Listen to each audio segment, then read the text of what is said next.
A day of cleanup across Central Texas, especially in a small town in Burnett County, Bertram. This is about 1,600 people live here, and it's about 43 miles northwest of Austin. And it's a really tight-knit community, and this is an example of the loss here. This is one of the oldest buildings in town, and it had to be torn down. The storms did so much damage that they just couldn't save it, and this is why it is really tough for people here to see this. Bertram was developed around the railroad tracks. The train took granite from Marble Falls to build the Texas state capitol. Two of the first buildings to go up here were among those hardest hit, including A.B. McGill. It was the longest running private retail store in Texas for years.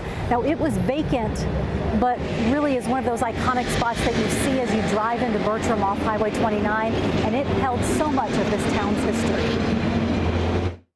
That building is so much of this community. It's built in 1905. All of us have been in it throughout our lives, and it's just so sad to see. I was here early this morning, and structurally, I don't think there was any way that it could have been salvaged. It didn't have support beams. It wasn't constructed that way. It was just stacked rock, and there's a large concern about it falling over into the traffic, and it's the right thing to do. It's a hard decision, but it's what you have to do. Communities like this prove during tough times they will come together. During COVID, so many people in this community lost their jobs, and restaurants in town opened their doors to offer food for free so people could feed their families.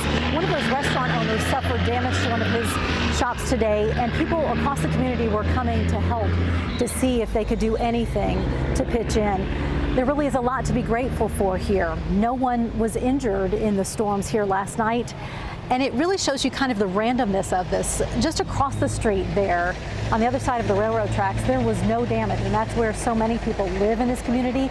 But on this side, where the businesses tend to be centered, that's where we saw so much of the damage. And I'm talking just crazy things like bricks being blown across the street, pieces of metal, and blocks away.